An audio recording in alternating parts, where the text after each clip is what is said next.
Hey everybody, Todd Hagen here and William MP, the two experts on male psychology. We have such perfect male lives that we can talk about it because we know so much. I think we know a lot about the pitfalls.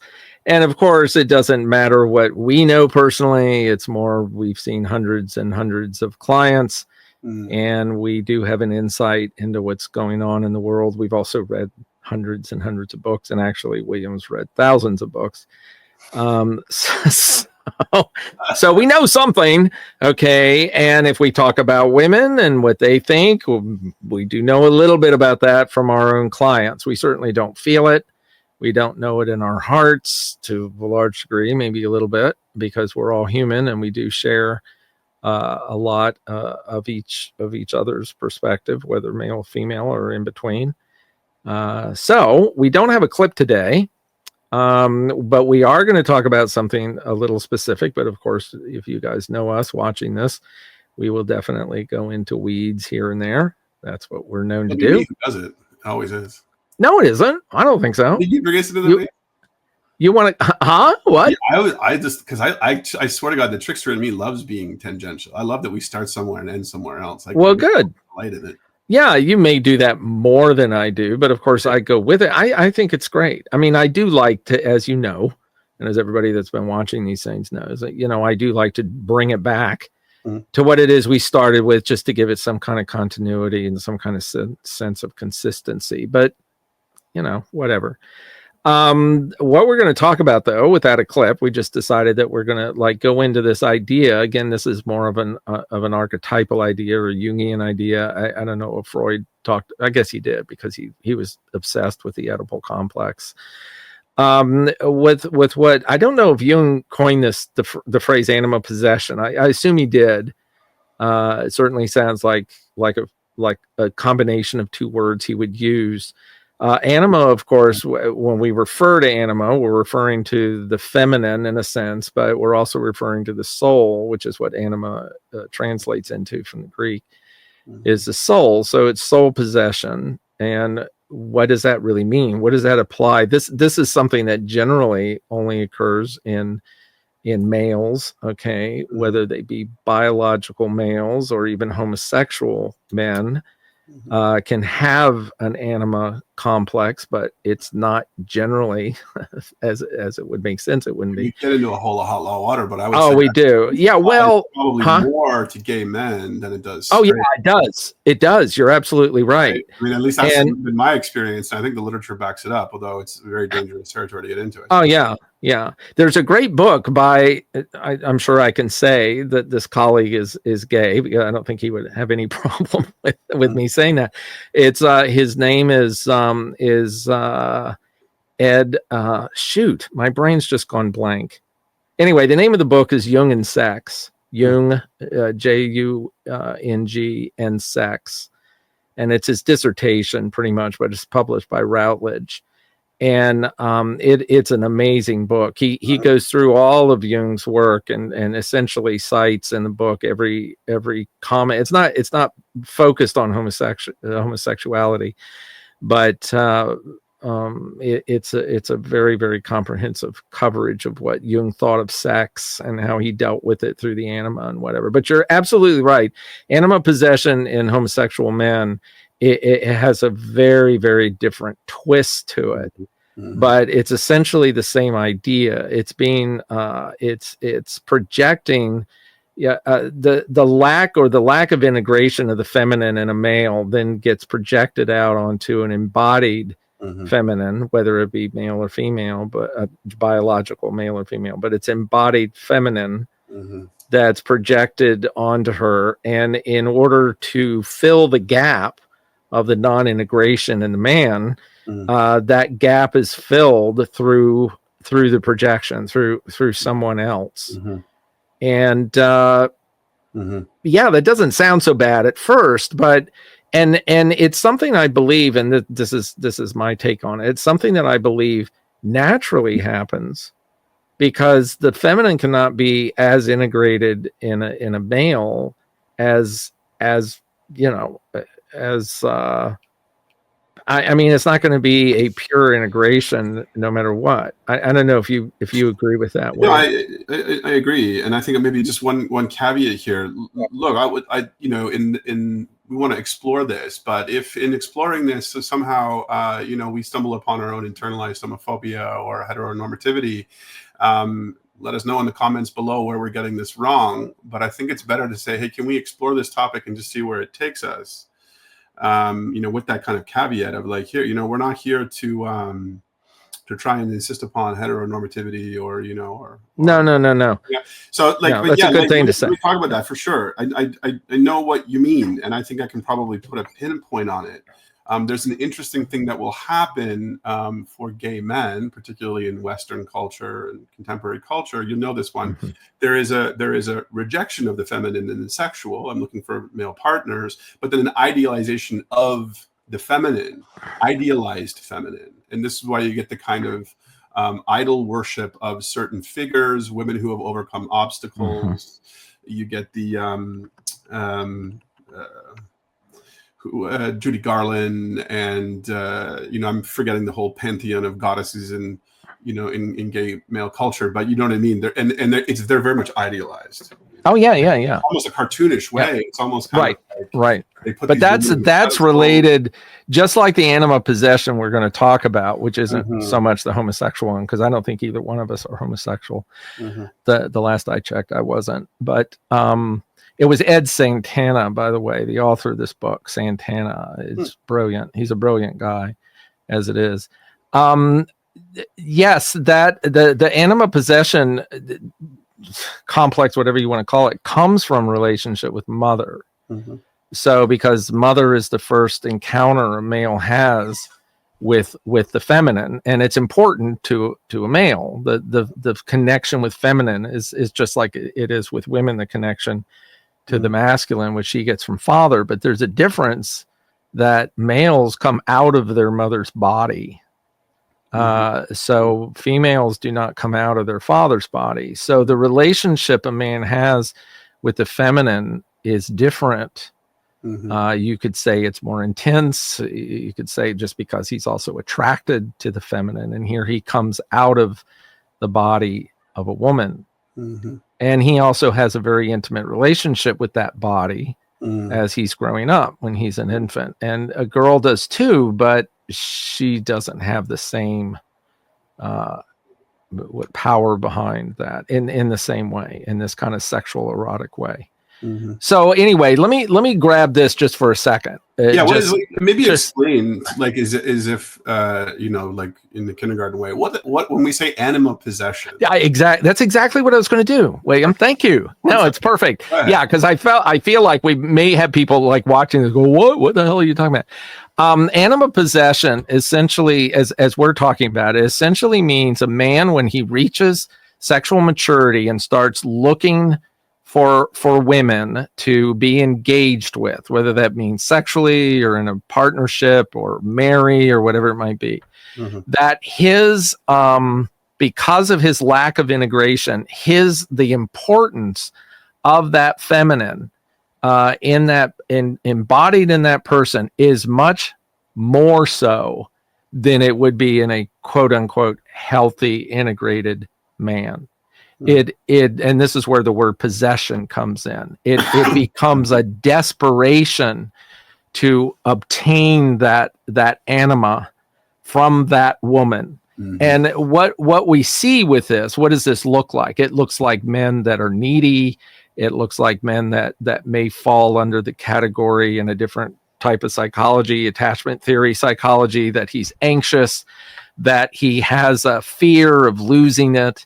If he loses his girlfriend, say he's had this attachment with, it's devastating. It almost kills him. He will do anything to maintain this relationship, and he will do anything to make it exclusive to him. So he's very controlling. He becomes obsessed with sex. He becomes obsessed with, and this also goes the other way too. You'll have men that will become very, very ambiguous in their relationship with their partner. They will become hateful and passive aggressive and whatever. So it isn't all lovey-dovey. Oh, I love her. I love her. It can have this other side to it. That's the absolute opposite of that. Totally. And that is still, that's still anima possession. And very often a man that, sees the anima in a woman, which every man does, that's healthy. He will see the anima, he'll be attracted to it, he'll want to have a relationship with it, and if everything goes well, that relationship can last a lifetime, as long as the idealization can stick. As long as it can stick. And the reason why it can is because we have the ability psychically to hold a fantasy figure as well as a physical real figure. And that's, in my view, that's very, very important that there's a balance there, because relationships that fall apart, very often, if they fall apart and there's no affairs involved, they just run out of steam and just turn into blah, boring crap. It usually means the fantasy element is not present anymore. Yeah. The physical element may be working fine, but there's no sex, there's no romance, there's no sparkly-eyed wood nymph in their partner. There's a very important balance in this, because if that becomes too important, like in the anima possessed man, the sparkly-eyed wood nymph, the fantasy anima that's there, if that becomes too important, then that will go away from their partner. She starts to have kids, he finds her farting in bed or taking a shit on the toilet or whatever it is. That fantasy element leaves the relationship, and then he will go out and find it somewhere else. And this is one of the main impetuses behind affairs, is with this search for that fairy, which is the fantasy anima, the fantasy feminine that's floating around in the woods, that totally becomes an obsession. That is natural in the beginning of any relationship, but when that starts to fade a little bit, and that's what they always call the honeymoon phase, when that starts to fade a little bit, the other parts of the feminine become very satisfying. And to say, well, once in a while, the fairy comes back, but she doesn't have to be there 24/7. She doesn't have to be there 100%. So that's anima possession in a nutshell. Yeah, that's great. And it's interesting too. I was thinking how there's a lot of overlap between anima possession in men and borderline. Because you're going to get when it's severe, this idealizing phase of women. They're like on a pedestal. Good point. Moon. And then the minute that they become human and they can't hold the projection, there's this devaluing. Right. It's a split. Split. Right. And in really, not to sound too pathologizing, but fucking neurotic men, right? It'll be in one day. Idealizing possession. I get to have sex with you. I orgasm, deflation. Goodbye. See you later. Don't want any more of it. And it's because that the mother relationship, it's about the difficulty integrating the feminine into your psyche to find wholeness, because you've coupled that feminine with something hurtful. And that's why you kind of keep it at bay. But you can't ever unlock from it because you're desperate for it. And that's why you get that borderline thing where it's like, I'm desperate for you, but I'm terrified of being engulfed in you.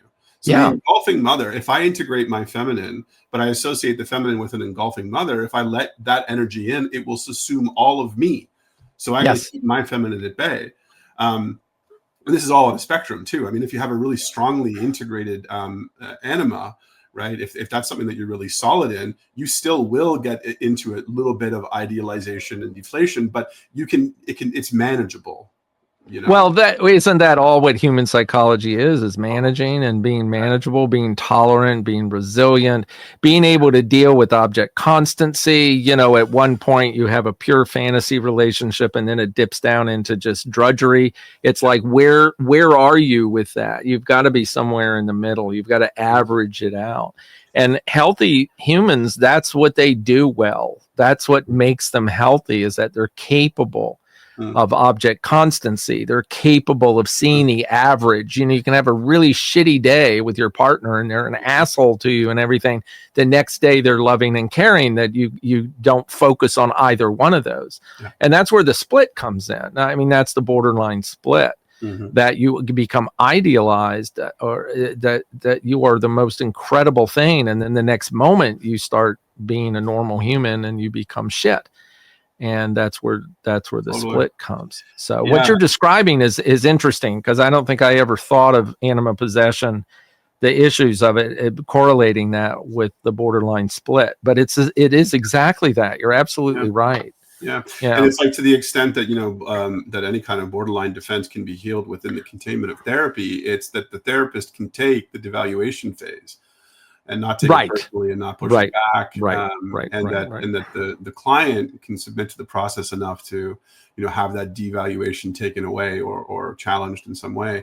But what you're talking about, though, with cases and with partners who, I guess we're talking about male partners. So male partners who have lost the idealizing projection on their female partner, and they become so destabilized by the loss of it that they need to break relationship agreements and go outside and and take it because they're desperate. Their little trickster will kick in and say, if I can't get what I want from her, I'm going to take it, by which I mean cheat, break the agreement, and go and try and find it in someone else. And I was thinking, and then the same thing happens. The cycle just repeats.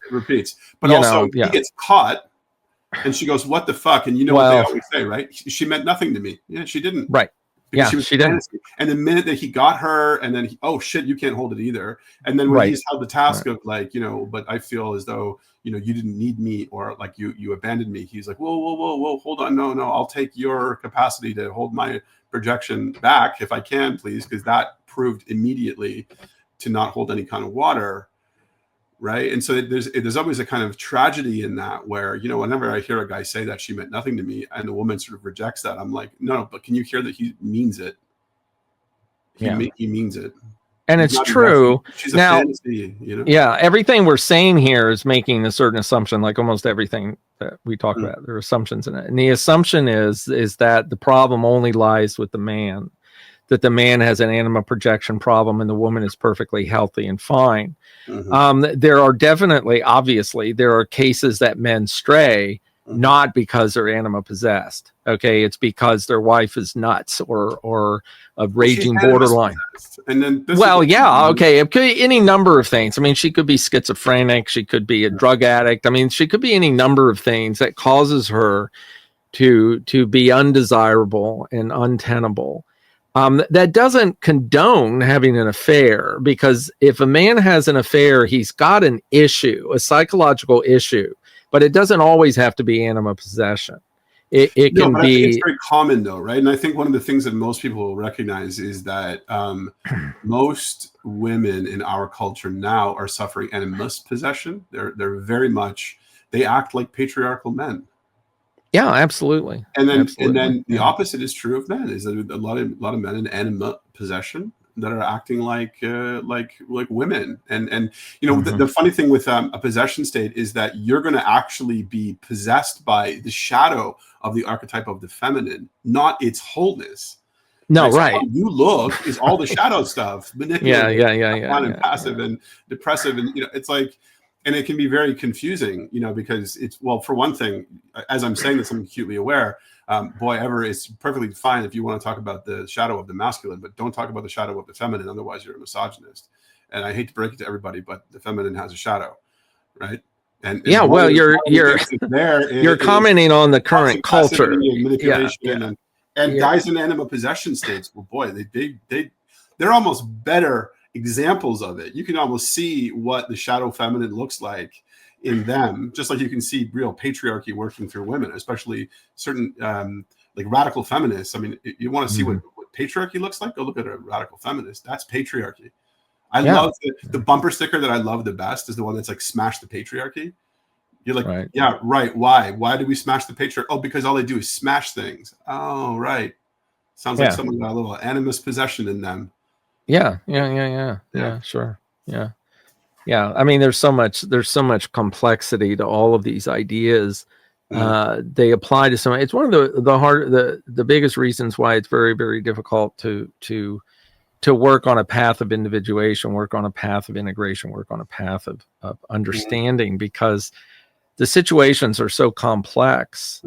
that it's very hard to get your head around every little nuance of it. And well, how do I do this? What do I do now that I know this? And whatever. They're natural systems that we're talking about. You don't really have to do anything to have them occur in a natural, healthy way, except to get rid of the blocks. And that's really what the focus is. It isn't so much to say, well, this is how you should be. If you're anima possessed, this is what you need to do to not be, other than to say you need to get down in there in the unconscious and expose the complex, which is usually in anima possession, is caused by mother. So here's a question. So what have you seen? What's your experience with clients? A man you see that got caught in this but got himself out. How do they normally do that in your experience? How do they normally get out? How do they get out of the anima possession? Obviously, the rupture is going to bring them. They were graced by God. I mean, it's like, and that's a really good question, because most people go through life with complexes. I mean, that get in their way. Most people don't go to therapy, but they heal.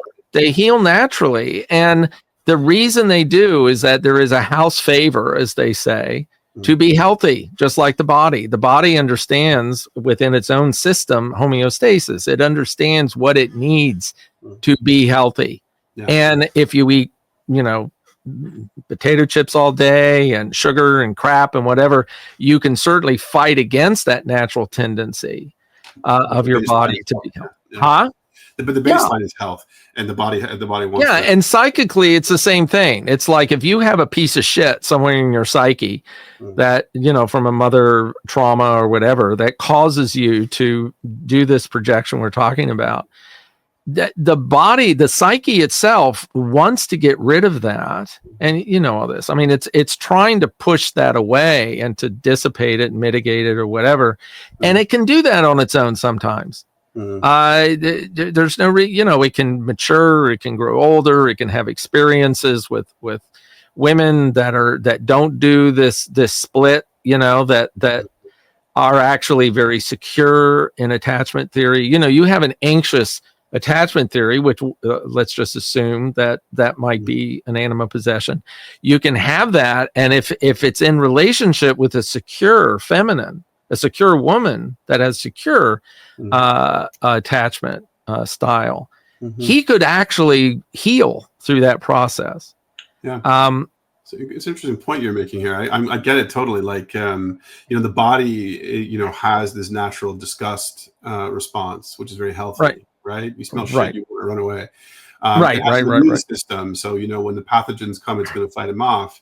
My speculation as you were talking was right. And I wonder what happens in men who have a mother wound, whose lover function, has sort of gone offline, and then the in warriorship too, don't you be a warrior with me, little man. That's the inappropriate behavior. Your aggression is.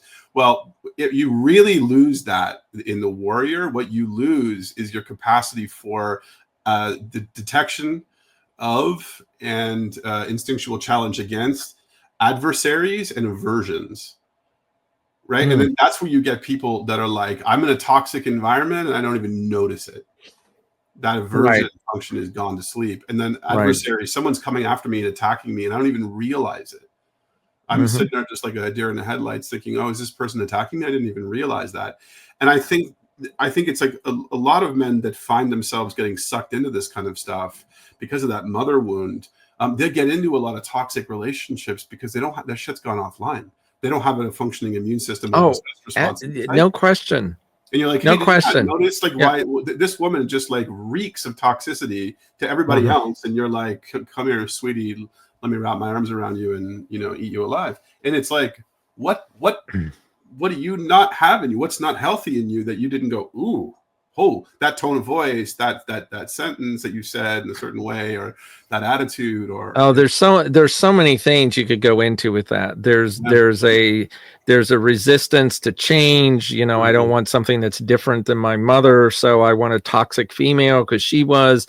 there's that inner desire, and this is the positive thing, the inner system that is striving for psychic homeostasis, that says the only way you're going to get over this is to face it head on. So, get in a relationship with a toxic woman, with a borderline, or with a anxious or ambivalent, or totally. And that's Alice Miller's repetition compulsion. We just keep we didn't right over and over again. We're trying to daddy wouldn't listen to me, so I'm going to find a man, and maybe I can get him to listen to me finally. Exactly. It doesn't work, and so on to the next repetition.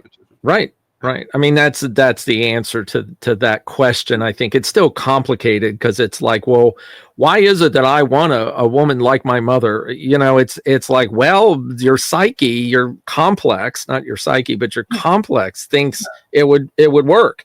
It thinks I'll learn something, or I'll this, whatever. Isn't it that the wounded little boy wants mother to give him absolutely everything, but because she couldn't, because she's a human being, he's like, well, if you're not going to give me everything, if you're not going to meet every single one of my needs, if you're going to fail me in that way, then I reject you, and I'm going to go find someone else who will do that. Oh, and if you can't do it, next, and on we go, because no woman will ever be able to meet all your maternal needs. It's an abdication of your own responsibility, or it's a failed initiation, to be able to find that within you, so you can grow out of dependency from it.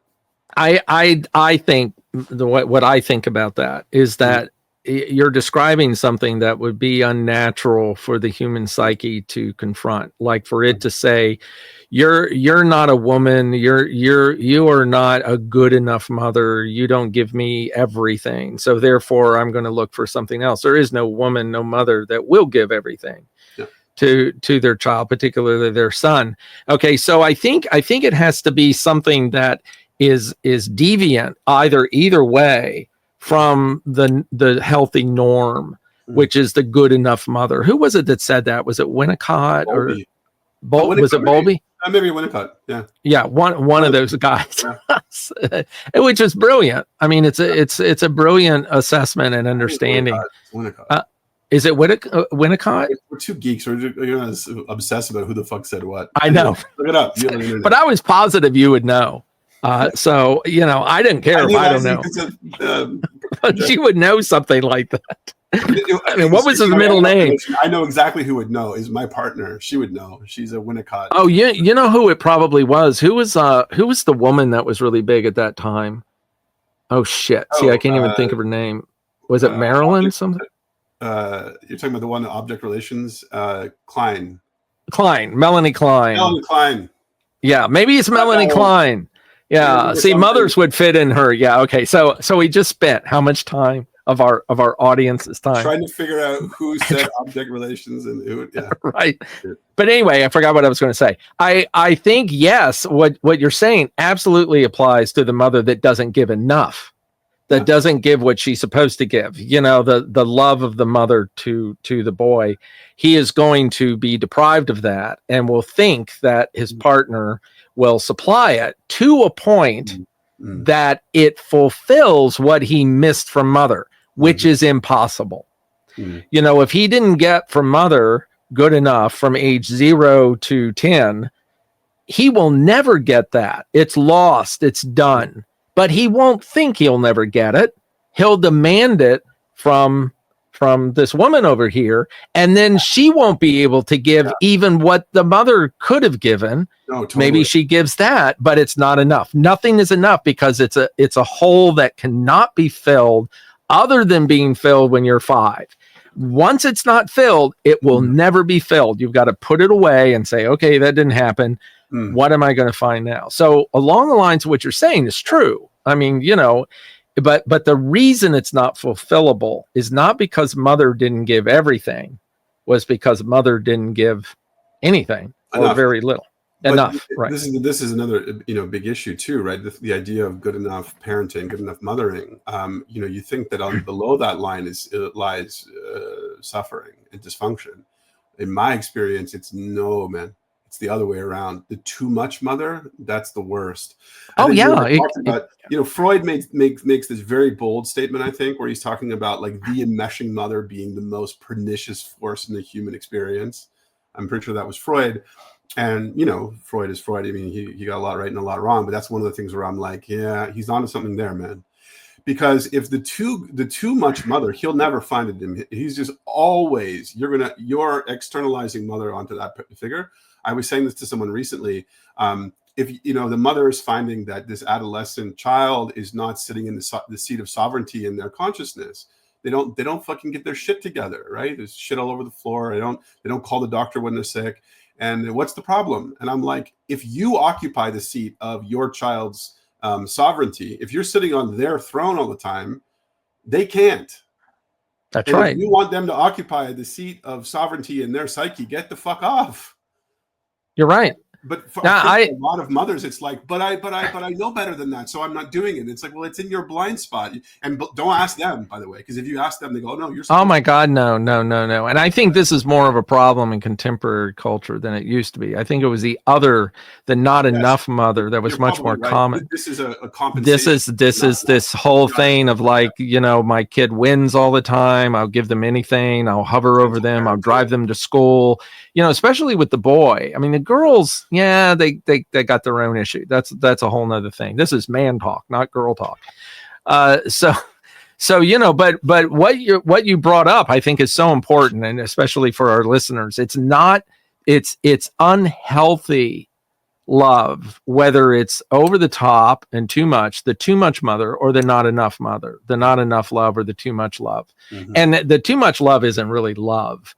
It's a narcissistic, self-absorbed driver for it. Huh? That's a big word for you. It's a narcissistic cathection. It's like cathection. Yeah. I think I'm right. Is this? Yeah, I'm sure you're right. This is also Alice Miller. Blessed be Alice Miller. God. Oh, okay. And it's like, that the thing in Narcissus where it's like these tentacles that reach out and pull you in, this vortex. Right. But like, you're in like their force field. You get close and they're like pulling you in with their need. And the extent to which you're kind of, you're weak in the knees yourself, right in. Next week, maybe we can talk about more detail about the Puer. I mean, and you're talking about Louise Marie. I got so much Puer energy in me. Every time I hear it, I'm like, oh, fuck. Yeah, which you're probably more conscious of it than most people are. But the reason I don't think we should go into that now, because we'll water this down too much. I mean, this is important, but they're related in a really big way. This anima possession, this lack of integration, this lack of feeling that you are, like, what made me think of it was you talking about being on the throne. You've never had the chance to be on the throne. The Puer is never on the throne. The Puer is a boy, and mother is essentially the one that keeps him there to be the boy. There's responsibility. He wants to be just prince goes forever. Yeah, right. Being a prince. Prince is fucking wonderful because you feel like a royal and you have no responsibilities, or at least none in comparison to mom and dad, who are fucking king and queen. Right. The prince is great. He gets to swing dick, and he gets to rack up a debt at the casino that he never has to pay because he's the fucking prince who's coming after him. That in Anora, that movie that won all the Oscars, which is a great movie. I love that movie. There's that little prince. He's in this castle, and the king and queen have abandoned him to the castle, and he has all the money and power, and he has in their beautiful mansion in the United States, and he has all these people come over, and he can buy women, and then of course he runs foul of the king by letting this woman into his life, and I think he's going to marry her, right? And he says, "That's it. I'm going to assert my authority." Now he becomes the cannibal father. I'm going to come and I'm going to eat you alive. It's a great movie. But if ever you want to see Prince energy run amok, there it is. Yeah, good. No, I haven't seen it. A Puer is bad enough, but a Puer with power. It couldn't be anything. It probably couldn't be anything worse than that. Well, maybe the enriching mother. They can duke it out to see which is worse. Now, speaking of Puer, just for a second, before we started, we were talking about White Lotus, the television series. Mm-hmm. The second, I think it's the second season of it. You'll remember the boy Albie. The father, the grandfather, and the son all go on vacation together, and there's such an interesting power play between the father and the son, and everywhere else as well. But one of them made me think of it when you were talking about the prince that has everything. He can rack up the debt at the casino. He can do anything. He demands of his father 50,000 euros in order to pay this prostitute that has become dependent on him. That's right. And it's like when he asks for it, it's this it's just like, well, of course you're going to give it to me. Of course you are. And then he bargains with him in this really nefarious, dark way that he says he's going to put in a good word for the guy with mom. Man, Yeah, you remember that? I mean, it's like, just sit there and you just got, and he wins the guy over. He gets his dad to give him his money, and of course it all goes sour as we watching it knows. There's no way you can bargain with a pro prostitute, with whatever. I mean, I'm not saying that's like that with every one of them, but what we hear all the time is that a woman like that can't be sincerely in love with a there's a lot of, in client, sex workers. I mean, the trick is always there. The trick is I love you. The trick right. Is yeah, absolutely. Absolutely. And once the man with a prostitute says that, all the doors open for her. She can do anything she wants in order to manipulate him. Well, she can tell him, "I love you too." Well, if he's so stupid to fall prey to that, there's always this kind of thing too, with the archetype of the sex workers. We could do that all day long. But it's like, because you fell for my trick, you're stupid. You're lower, right. And that justifies my extraction of your wealth. Absolutely. And then I was watching The Sopranos recently too, and there's this thing where a sex worker is killed, and it's like the guy keeps saying to him, but why are you angry that I killed her? She's just a sex worker. It's like, I don't understand why. What do you? But like, she has fallen because she did sex work. She devalued herself already. So how could you value her life? And it's like, it's really interesting stuff. But that's great. 3 generations of anima possessed men. Right. They're all fucking big time. Rich. Right. Big time. It's such a fascinating play, between all 3 of them. They all have a different perspective of their anima possession, blah, blah, blah. But that's another example of anima possession. Here's this young boy. And, it's like, it's understandable if you're coerced or manipulated into acting and behaving a particular way because you have this propensity. And all men, I believe, have the propensity to become obsessed with the sparkly-eyed wood nymph, whether they have anima possession or not. They're in that position where if they're tempted by it, if there actually is a fairy floating around in front of them, they're going to respond to that. There's a scene in the same thing we're talking about where they're all waiting in line. The 3 men are waiting in line at the airport, and this hot girl walks by, dressed really scantily and whatever. And she's a sparkly-eyed wood nymph, and every one of them turn and look at her. Is that normal? Is that natural? I think so. I think we lived at a time not that long ago where women did everything they could to not look like a sparkly-eyed wood nymph. The trap now is I'm doing everything I can to get your attention. That's right, but you're not allowed to have attention to me. Yeah. Okay, but so that's really interesting too. This idea of that we actually I think there's a part of us that want to be seduced, that want to be entranced, and and a lot of unscrupulous magician types, brujos, love to sort of you want to be. Speaking of White Lotus, spoiler alert for season 3, great line where one of these Puer princes says to the younger prince, "Oh, don't you realize that if you have a little bit of money and a little bit of vision, they want to be told what to do." You don't. This is like he's initiated into this kind of elite thing where it's like if you have money and vision, people will be desperate for it because they want to be told what to do. They want to be slaves. There's this slave function in humanity, and you're doing them a favor by exerting mastery over them and extracting them for your own benefit because they have this possession in them. And I think that's you're talking about. There's a part of men who want to become entranced. It's like, anima possession or no, and you look at pornography, and it's like, good example, absolutely into this shit, right? And we love the feeling of like the danger, the kind of whooshing up of excitement of I'm going to get entranced, I'm losing my agency to you, and a part of me is getting off on that, not the hard on, not I'm going to get that satisfied, not I'm going to get the object of my desire, but oh boy. It's like ego dissolution. It's like, oh, you're sucking my power over myself away. I'm almost now alleviated of my own tyranny because you're the tyrant now, but you're the most seductive one of all. And so all yeah, and this goes back. I think Freud was the one that said that one of the primary drives of a male is to crawl back into the womb of his mother. Okay, yeah. So you're looking at this whole thing of the safest place to be is under the control of mother, under the control of the feminine.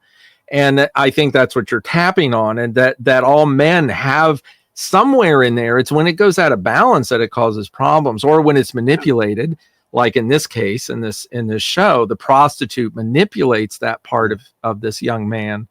And you can't say he's necessarily stupid. He's just immature. His father would never do it because his father is older. His father is a mature king. He knows more about the world than the son does. So the son learns the lesson of being taken and being had by this woman. But it's not really a fault of his. It's like almost any man of his age that's healthy could be taken in by that manipulation because everything you're saying. One level deeper, it's like what you just said, more or less, in my ears, was there's a part of every man that wants to be in a vagina one way or the other. Yeah, right. One way or the other. I want to be subsumed by the feminine, whether it be sexually or whether it be, maternally. And there is there's that crawl. And so, and then, to my point about asking you about how does this get healed? I mean, the only way for you to have the tether that you're pulled on, like Homer when he's going past the island of the sirens, strap me to the beam, boys, because I'm going to lose my shit. I'm going to jump over the thing and go swim to them. Right. Well, what is that pillar? I mean, in the story, it's brotherhood. I mean, and to a certain extent, yes, brotherhood is a big part of that too. A great group of friends will always kind of call you out and catch you when you're in a possession state with some woman, and they'll be like, "What are you doing with her? She's And you don't need her. You don't need her for love and support, brother. We got you." But the other thing, though, and I think this is the one thing that a lot of men struggle with, that's even a deeper, more kind of substantial anchor, is your own integration of your feminine. Right? When you can be in that, when you can solidly be in that and have that really strongly integrated, you cannot be possessed by the feminine. It won't happen because it's already in you enough. There's no void for that to fill because it's full up. It's a plenum of your feminine in that function of the psyche. But you run the risk of not having the capacity to fall in love then in a romantic way if it's too far. No, fully integrated feminine from a health perspective, yes. But what is that? Is that the complete integration of the feminine, of no desire to have an external example of the feminine? Because that's too much. So I would say the correct amount of integration is whatever that is. You know what that is I'm complete enough onto myself that I can manage on my own. I'm not desperately clinging for the feminine externally, but I still desire it enough to be in a healthy relationship. Desire and need, the big difference between the two. A client comes in and says, "I need this." You go, "No, you desire it." That's okay. Exactly. You don't need to remove your desire. You need to remove your need. Absolutely. And that's health. Again, we're talking about, we make an assumption, like let's just go back for a second to the White Lotus thing. Here is a young man who doesn't know through hard knocks and experience. He doesn't know, don't trust a sex worker or whatever. And that's through his father's experience, knows that. So he's exposed to this. But the pathology for his exposure and his falling into the trap is more on her side than on his. He could have met this girl, and she's not a prostitute. He could have met her and fallen in love with her, romantic in love, whatever that was, and things would have worked out. And, there's actually, if you remember the episode, he does end up with the girl that isn't intoxicating, that doesn't, present to her this heightened anima insanity with her sexiness and her this and her that. And he ends up possibly having a relationship with that girl. That's a really good point. And to Mike White's great credit, that character is perfectly rendered because she's human enough that she's fucking dangerous, right? I mean, if she was it was just like horror, you know, I'm just it's all paint and mirrors over here, right? Right. You know, in that sort of way. Then the illusion will just be pierced so quickly. But the way that both the women in that second season of White Lotus, the sex workers, are very much like Pretty Woman. You know, they say that. Oh my God! Yeah. But no, it's not the heart of gold. It's that she's human. She's charismatic. She's caring. Yep. She's real. She's authentic. Yep. And this is the real danger. I mean, if it was all smoke and mirrors, if it was the minute that the lights come on in the strip club, ooh, Jesus. That's one of the reasons why that that series is so compelling, is because they don't play the dichotomy, the polarization of, oh, this is a bad person, this is the prostitute, she's a this, she's a. They don't do that. They show those two women as likable people. They're, they just so happen, this is their thing, this is their profession. Capable of actual love. I mean, absolutely. When they're in that bed together, and she's like, no, I'm actually like kind of falling. You believe it. You're like, oh, right. She has this like healing function. She's open. She's actually really there, and she's human. Like, whoa. But I think what you said earlier is really appropriate for this particular thing we're talking about. Is that I honestly believe she could be even a very ethical person in some way. She could be this, she could be that. But she knows he's stupid, and he doesn't see things. She feels, well, you should know better. You should know that this is temporary, or I may have true feelings for you, but you're a job. You're not going to go beyond that. So I might as well take advantage of this and work it to my favor. You'll be okay. You'll learn something from it. It's not your money anyway. It's your dad's money. I'm not surprised, because I have been blessed to be in friendship with a lot of sex workers in my life. And I will tell you that they are the most well-boundaried, ethical, caring, conscious. Oh yeah. Look, a lot of people are hurt by, hustlers who, really are out there to just, it's like, it's a grift, it's a hustle. But that's not, I think that for the most part, when people come to that kind of work with consciousness, it actually makes them better boundaried and more conscious and more ethical. No, I agree. I agree. And they also know a lot about men. Oh my God, did they ever? I mean, there's like, well, that's how I know, because we're all in the same spaces, because we're all in healing spaces, we're all in psychological spaces, and we kind of cross paths. And boy, you think that therapists know something about men? Oh my God, yeah. We only know the half, because the stuff that they don't bring to the therapist, they bring to the sex worker, and she gets the inside stuff. She gets to see when, if a man, can surrender to the containment of the therapeutic relationship, that's one thing. But when he's in surrender in that way, boy, shadow stuff is going to come out. You take the lid off, and the ghosts just flood the room. Right. And to the extent that she's aware of that and has any kind of capacity to create safety in that direction, he'll be a puddle on the floor with her. He won't with you or I in session, but he will with her. Yeah. Well, just for the hell of it, which is always the question. If I'm watching this and I know I have what we've described as an anima possession issue, how do I fix it? How do I get rid of it?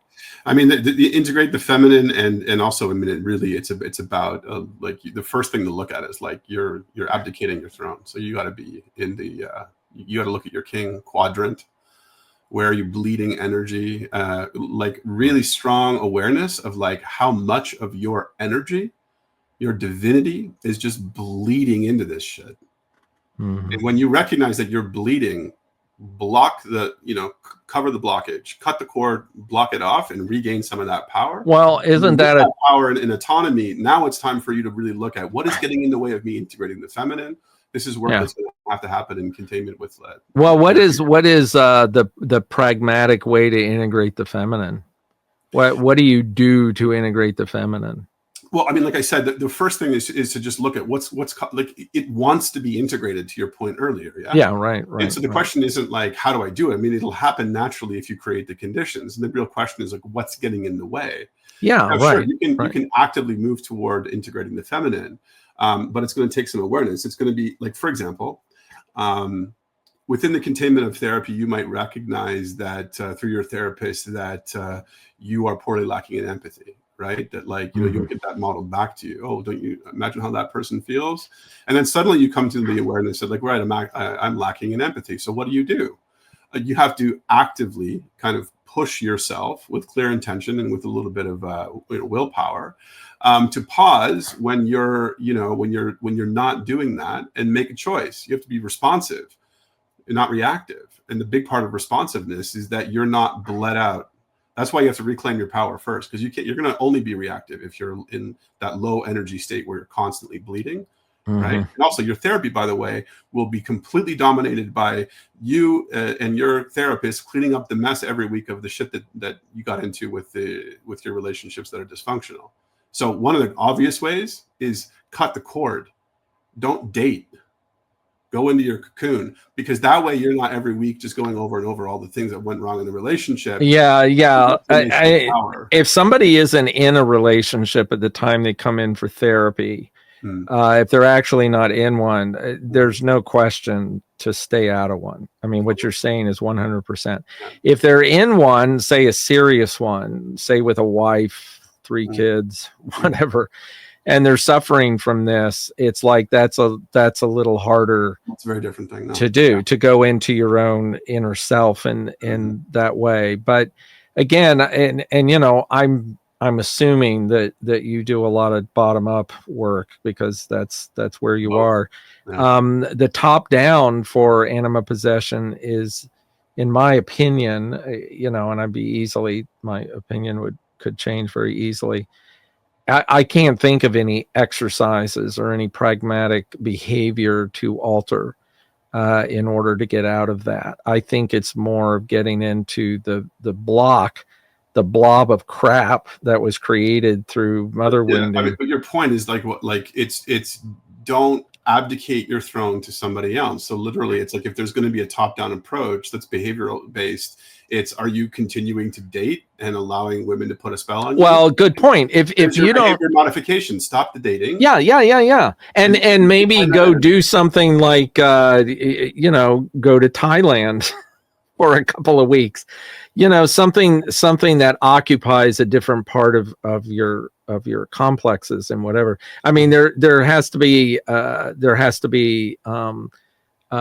a minimum of female enticement. What behavior you take up. Like if you decide to go somewhere and do something, you don't want to go somewhere where there's a lot of hot women around or whatever, because you're just gonna, like at the beach or something, you're just gonna slip back into that. That's not gonna fix it, obviously. I mean, it is a constant issue. But I think if you just had a really horrible Anima Possession experience, you need to clear your head, or whatever you want to call it, wherever, both heads, I suppose. You need to clear it first. And doing something, you know, becoming engaged in something that there is no temptation from the anima. Yeah, you know, is a good clearing method. There is a template that I think a lot of us are really familiar with, and it's like, you know, men kind of all know intuitively how to heal, and it looks like this: I'm going to isolate from the world, right? I'm going to clean up my diet. I'm going to read all those big books that I've been putting off reading. I'm going to journal, and I'm going to exercise, and I'm going to stay in that that's it, bubble until I feel like I've finally got myself healthy. And then when I am, by the way, I'm going to also be a lot more attractive to the right people, because I'll be healthy in my body and I'll be psychologically healthy, and I will have done a lot of self-reflection. So I'm not going to be fucking bleeding all over buddy in relationship or trying to manipulate them. But it's also a reclamation of all of that unfinished adolescent energy. I mean, so many of the men, they're going back to that place because all of that is unfinished from adolescence. Yeah. I started reading, like, literally, it's like, oh, that book I started reading Nietzsche when I was 17, but I got distracted by my social life, and I was really interested in it, but I put it aside, and then now I'm all fucked up. And I used to exercise all the time, and I was on the football team because I was 16.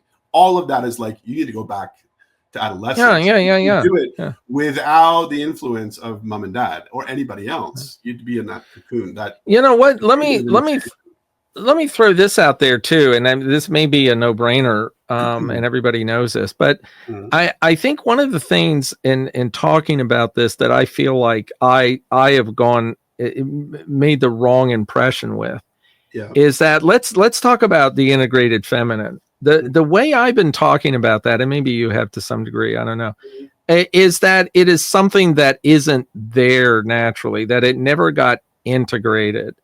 And I think the truth is more that we just aren't aware it's integrated. You're right. 100%. And it's kind of like this homeostatic idea that the body is already healthy. You have to fuck it up. And when you exercise, lose weight, and eat right, you're basically just aligning yourself with truth that's already there. And I think with this kind of thing, it's the same thing. It's like you don't need to integrate, you need to become aware of the natural integration. So does that make sense? This is, you know, the mistake, and this is what I was trying to avoid in my, practice here. Because one of the mistakes that a lot of men's work facilitators get into is, oh, you gotta integrate your feminine. You have to go out into the world and seek the feminine. Right? Oh God, no. Go, and I'm like, what the fuck? Yeah, no, but I know what you're saying. Yeah, right. That's your problem in the first place, is that you think the feminine is out there. Exactly. Go do you should go to I don't know, whatever, something that women would do, and like, what the fuck are you talking about? No. Get everything out of the way, and it's naturally going to come forward. That's right. The whole idea of going external and trying to find the feminine, and it's a good point. I mean, integration doesn't mean going externally and seeking something lost and bringing it back, because that's the problem. No. Yeah, that's the actual problem. Yeah. You think it's missing. You know how he has that staff, right, with the 2 points? Yeah. The meaning of that is you have to go low to get high, right? And in Kundalini, it's the same thing, right? You got to go low. You got to clear the blockage at the root chakra if you want to open the crown. The mistake that a lot of people make is that they'll immediately go, oh, I don't have a spiritual life, so I need to open my crown chakra, so I'm going to go and do a meditation that's focused on opening the crown chakra. That's not how it works. The problem is in the root. Yeah. So you got to go low. And I think that's the whole point. There's something humiliating about that initiatory process that I was saying that's for men, right? That everyone knows kind of intuitively. Because what a man is doing in that phase where he isolates himself and becomes healthy and whatever, you see that in a lot of movies and stuff. But it has the 3 functions of initiation ritual, right? Which is first submission. I'm humbled. I fucked up so badly at this point that like I waved the white flag, right? I'm taking myself out of the game. And then there's the containment. That's the isolation. I'm keeping all of the world away. I'm keeping the relationship away. I'm keeping all kinds of obligations away. I'm keeping everybody away. And then only if you're there long enough does that turn into enactment. Now I can actually come out and do something. But if I can't surrender and if I can't contain for long enough, I can't jump to enactment.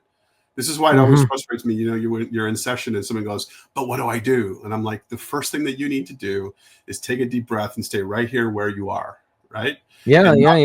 Enactment before, because what you're going to do is that whatever action that you jump to, oh my God, I can't find my anima. The mistake is going to be, I got to go find it somewhere else. You got to go find it somewhere else. Right. And everything, what made me think of this is that everything that you said a minute ago about focusing on things that are not female relationship oriented, whatever, will cause you to realize I'm fine without that. Yeah.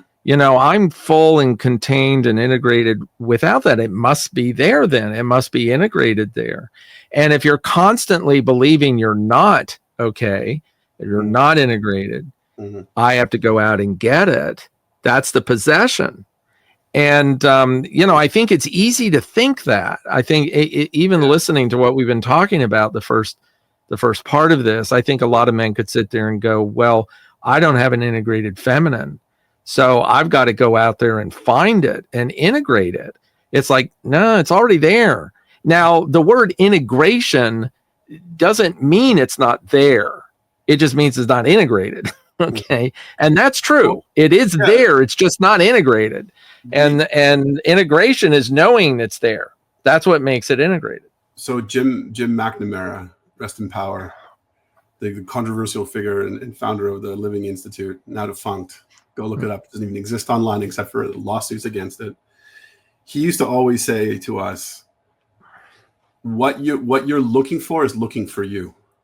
Yeah. And like the problem is that everyone is like, oh, I got to get out.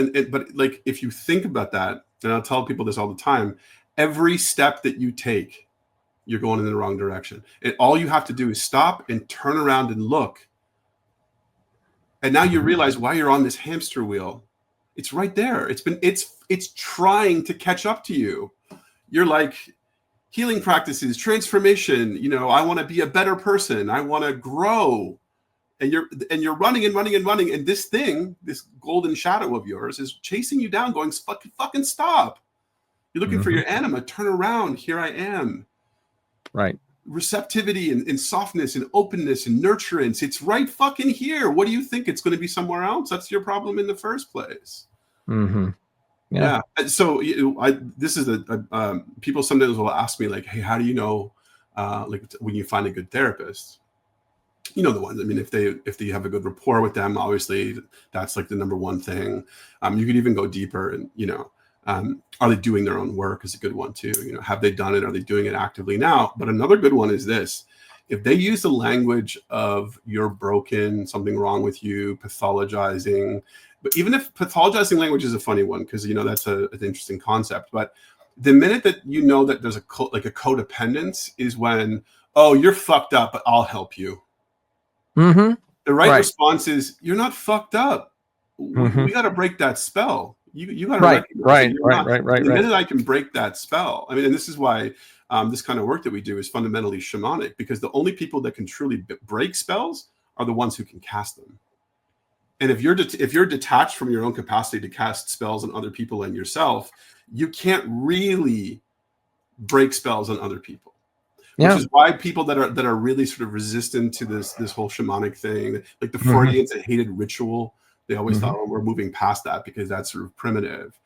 They're the ones that wind up being less effective and worse, harming, because all they do is cultivate codependence, and you just think, I'm fucked, I need help, I'm fucked. And to whatever extent you can't help me, the problem is you.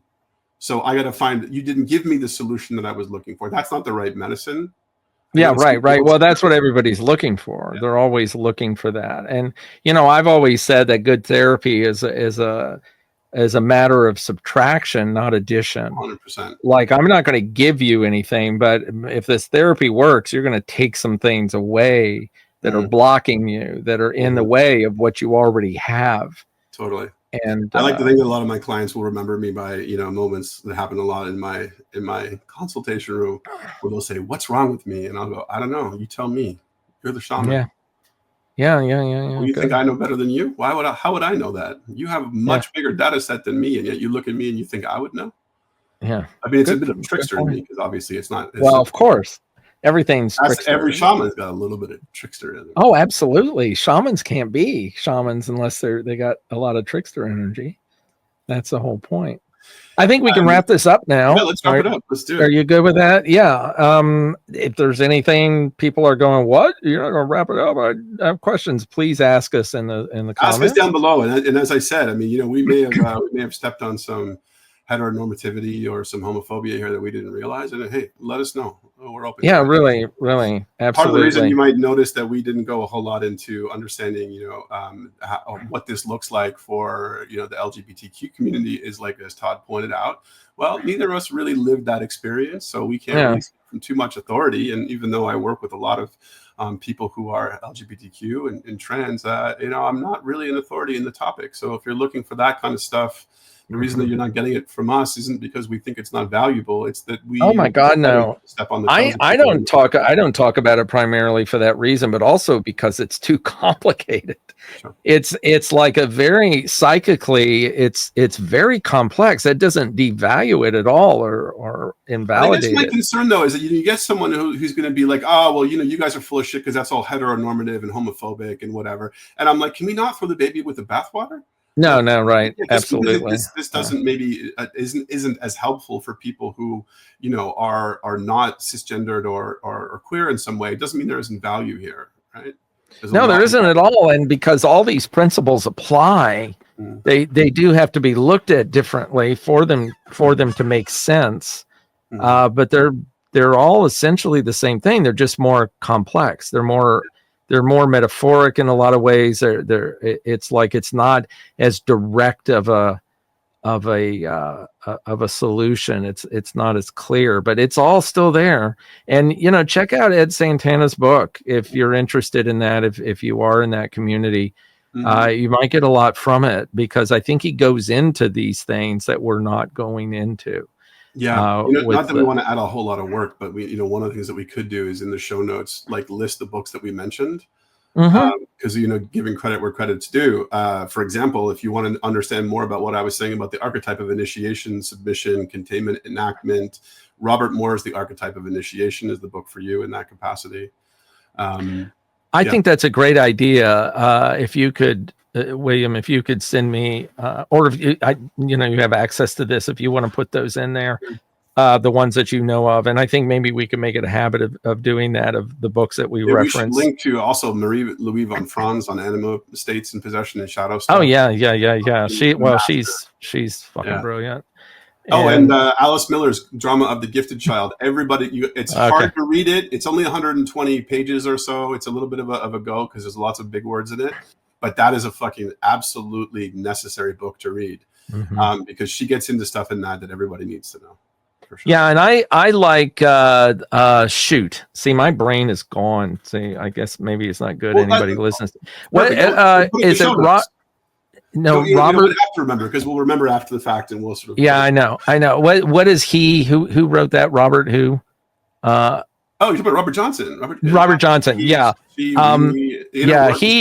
is, but he goes into a lot of the mythological stuff with Parsifal and the whole mother thing and whatever. But it's very, very revealing. Yeah, he wrote The Fisher King and the Handless Maiden. Yes, about the wounded healing function. Brilliant book. He's also, man, 100. He'll get you done in 120 pages. Right. So they're very short. Johnson, he's a real in and out kind of guy. Yeah.